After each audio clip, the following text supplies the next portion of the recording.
चालाक बीवी। श्याम और राधा रायगढ़ गांव में रहते हैं। वैसे तो उनके अपने घर में ही 2 वक्त का खाना पूरा नहीं पड़ता, लेकिन फिर भी श्याम हर रोज किसी न किसी नए मेहमान को दोपहर के खाने पर घर ले आता है। एक दिन राधा कहती है, ये क्या है जी, जब आपको पता है कि हमारे पास अपना पेट भरने तक का खाना पूरा नहीं होता, फिर क्यों रोज किसी न किसी नए मेहमान को घर लेकर आ जाते हो? ऐसे तो जिंदगी जीना मुश्किल हो जाएगा। मेहमानों को खिलाना पुण्य का काम होता है, इससे भगवान खुश होते हैं। तुम क्यों उसके बीच में आकर पाप की भागीदारी बन रही हो? दोबारा मेरे सामने ऐसी बात मत करना, समझी? इसी तरह राधा बहुत बार श्याम को समझाने की कोशिश करती है, पर वो हर बार एक ही बात बोलकर उसे चुप करा देता है। इन्हें समझाना तो बेकार है, मुझे ही कोई ऐसी तरकीब सोचनी होगी जिससे मेहमान अपने आप ही यहां आना बंद कर दे। राधा तरकीब सोचने में लग जाती है और इसी तरह कुछ दिन बीत जाते हैं। एक सुबह श्याम बिना कुछ बताए जल्दी घर से निकल जाता है और राधा अपने काम में लग जाती है। कुछ घंटों बाद श्याम अपने एक दोस्त के साथ घर वापस आता है। सुनो राधा, आज दोपहर के लिए 3 मेहमानों का खाना बनाकर रखना, और याद रखना उनकी खातिर में कोई कमी ना हो। श्याम की बात पर राधा हैरानी से उसकी तरफ देखने लगती है, लेकिन दोस्त के साथ होने की वजह से कुछ बोल नहीं पाती। घर में तो ठीक तरह से 2 लोगों के खाने लायक तक दाल चावल नहीं है और इन्हें मेहमान बुलाने हैं। बस अपना अपना बोलते हैं, दूसरे की तो कभी सुननी ही नहीं है। क्या करूं मैं? राधा क्या करूं क्या नहीं की उलझन में फंसी ही होती है कि उसके दिमाग में एक तरकीब आती है, जिस पर वो श्याम और उसके दोस्त के घर से बाहर जाते ही रसोई में से सिलबट्टा निकाल कर लाती है। अब मुझे मेरे ये साथी ही इस मुश्किल से बाहर निकालेंगे। राधा सिलबट्टे पर रोली, चावल और हल्दी डालकर उसे मेहमानों के बैठने की जगह पर ले जाकर रख देती है। कुछ ही देर में वो तीनों मेहमान भी घर पहुंच जाते हैं। आइए जी, पधारिए, हमें आपका ही इंतजार था। जी शुक्रिया। श्याम भाई कहाँ हैं? वो ना बस आते ही होंगे, तब तक आप बैठिए ना। जैसे ही वो तीनों अपनी जगह पर बैठते हैं तो सामने पूजा किए सिलबट्टे को रखा देख असमंजस में पड़ जाते हैं।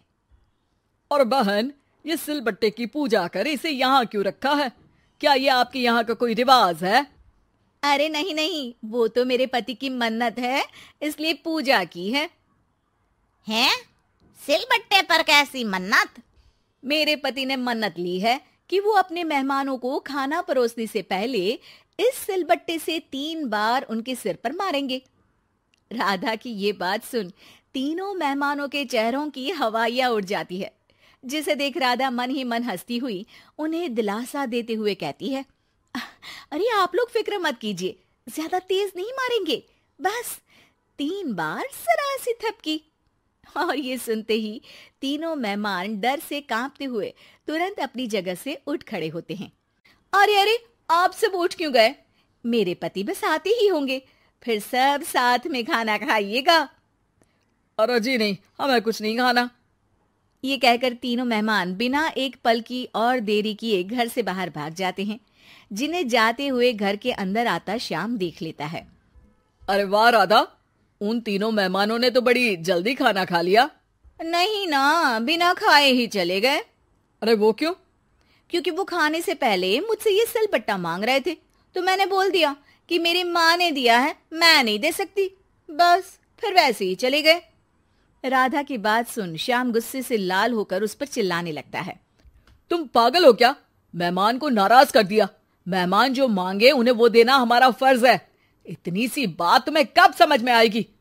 मैं अभी उन्हें ये सिलबट्टा देकर वापस घर में ले आता हूं, तुम खाना तैयार रखना। अब श्याम सिलबट्टा उठाए घर से बाहर निकल जाता है और मेहमानों को ढूंढना शुरू कर देता है, जो उसे पास में ही एक पेड़ के नीचे बैठे दिखते हैं।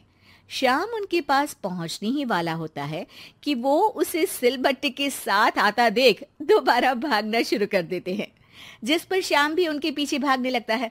अरे रुको, मैं आप लोगों को ये देना चाहता हूँ। अरे आप लोग रुको तो सही। अरे भाई, ये तो हाथ धोकर पीछे पड़ गया है। अरे जुबान कम और पैर तेज चलाओ।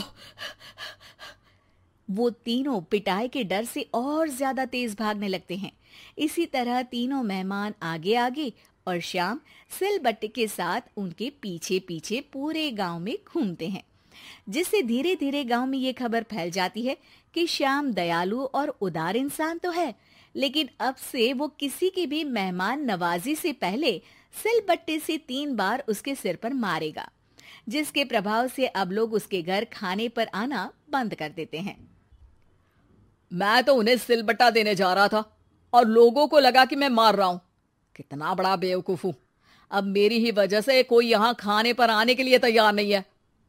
इस तरह राधा अपनी होशियारी और सिलबट्टे की मदद से श्याम के मेहमानों वाली आदत से छुटकारा भी पा लेती है और घर की शांति भी भंग नहीं होती। जरूरी नहीं कि हर जंग हथियार से ही लड़ी जाए।